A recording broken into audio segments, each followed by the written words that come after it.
welcome to the review of the Mac at the studio. Welcome to the review of the Mac Studio.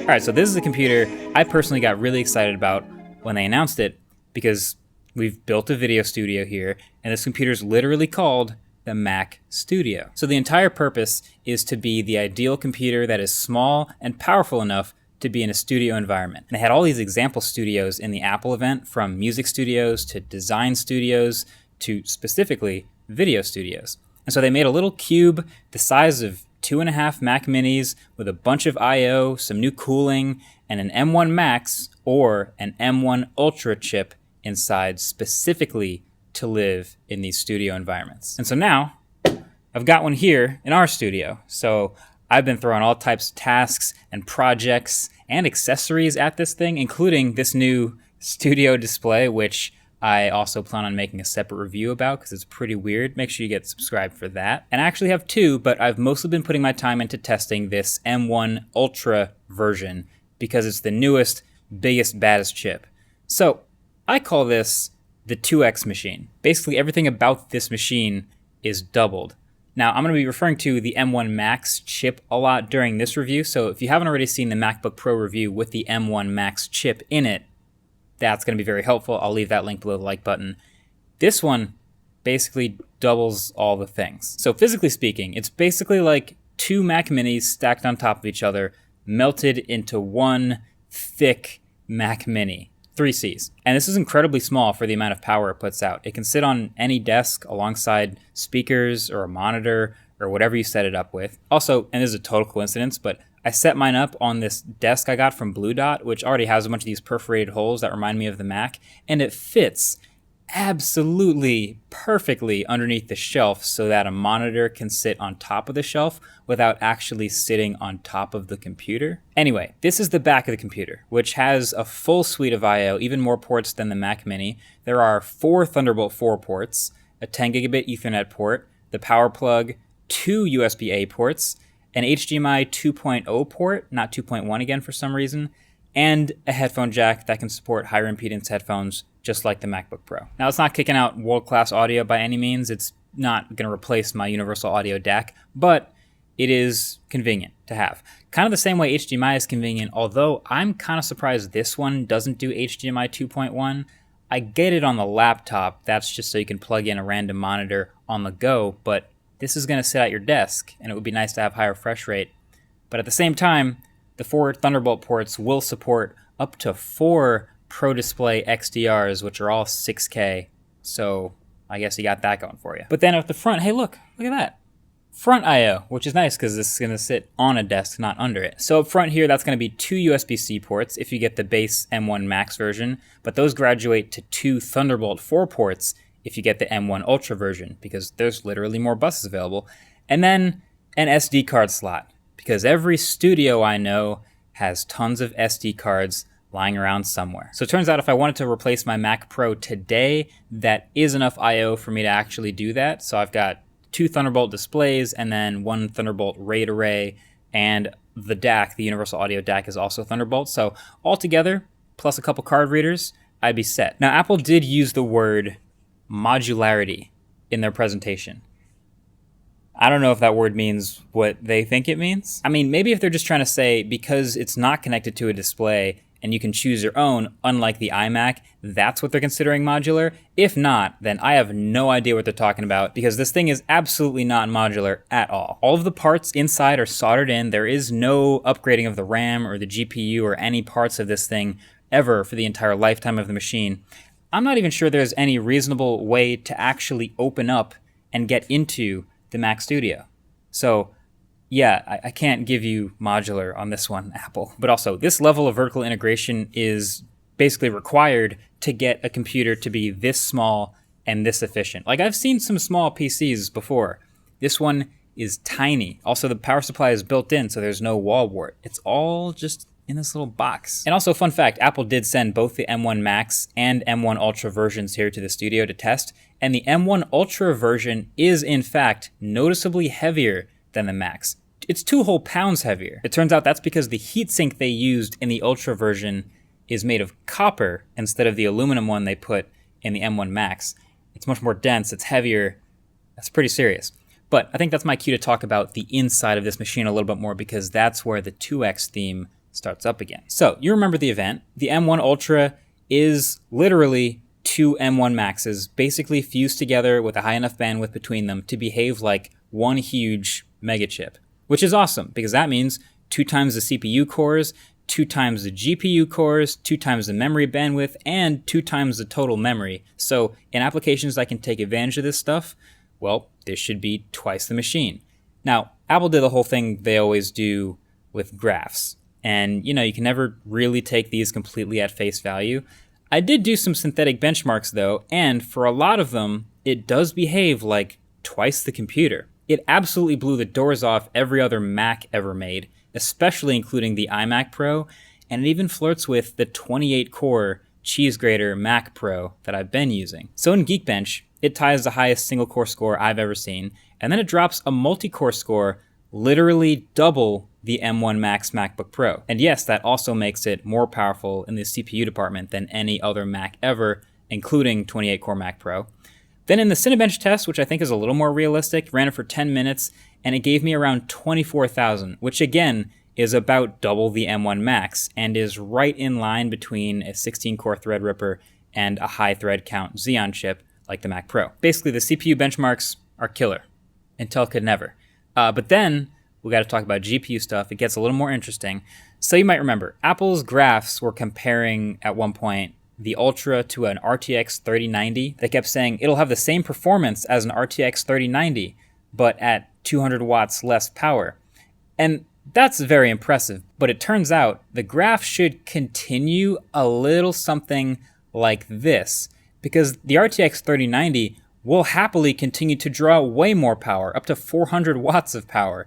It's one of the power-hungriest cards ever. So shout out to Chaim Gartenberg at The Verge for this chart inspiration. So it turns out it doesn't beat the RTX 3090 at anything that you would buy an RTX 3090 for, which I didn't really expect it to, because that card's almost exclusively for gaming. Like, you buy that to play games, and you would never buy this to play games. But hey, double the cores, still do double the work. So on Geekbench's Metal benchmark, which measures GPU performance with things like image processing, I got nearly double the score of the M1 Max MacBook Pro, cracking 100,000, which is around what a Radeon Pro Vega 2 Duo in my Mac Pro scores, but the Mac Pro has 4 of them. Now, synthetic benchmarks are cool and everything, but you don't buy a computer like this to just try to get the highest benchmark scores. You buy a new computer to see if that new power can translate to real-world performance and real-world workflows. And so basically what I've noticed most is the more well-optimized the app, the closer you get to those 2x performance numbers. Nothing really typically hits exactly 2x, but the M1 Ultra does feel faster a bit sometimes than the M1 Max. I mean, in everyday performance, just zipping around the Mac, yeah, this thing slaps. It makes me really wish I had a high refresh rate monitor here that plays nicely with the Mac, because that would actually feel way more responsive, like the MacBook Pro with its ProMotion screen. But 5,000 plus megabytes per second read-write speeds from the drive, things open instantly, it's great. And then in my own workflow, you might know by now, I'm a Final Cut Pro editor here, it did give me more headroom, and it did perform better than the M1 Max MacBook Pro. But again, it didn't quite beat the Mac Pro I'm currently using. Basically, it's gotten to the point where I can drop fresh 8K RAW files on the timeline in better quality playback mode, immediately hit play, and start tweaking color and messing with RAW settings, and it plays back perfectly at 30 frames without hesitation. Minimal lag when I hit the play button. I love it. It's when you start adding layers of objects and plugins and animations and trackers on top that things do start to slow down, and I can still bring it to its knees with enough layers of moving objects. Like I had 6 at the beginning of the iPad Air review, but then when I got to the export at the end of the video, it took the Mac Studio 7 minutes and 30 seconds to export my iPhone SE review, which is pretty impressive.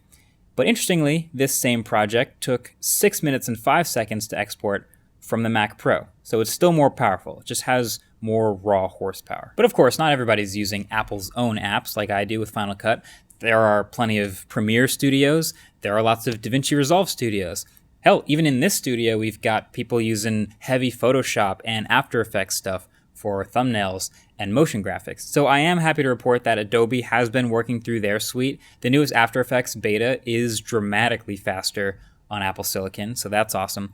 And I'm going to link an article from Scott Simmons where he went through a bunch of tests between Premiere and Resolve, comparing the M1 Ultra with the M1 Max, and you can see a consistent performance improvement with all the heavier stuff, like adding warp stabilizer, rendering a heavy clip, etc. The only thing I did find where the M1 Ultra didn't beat the M1 Max was, interestingly, just a straight up ProRes video export. Sorry for the tons of video comparisons, but hey, it's a video studio. So this was one area where it did smoke the Mac Pro, because the new ProRes, the media engines in these Apple Silicon products are great. The M1 Ultra has literally double the media engine of the M1 Max, so I thought it would be twice as fast.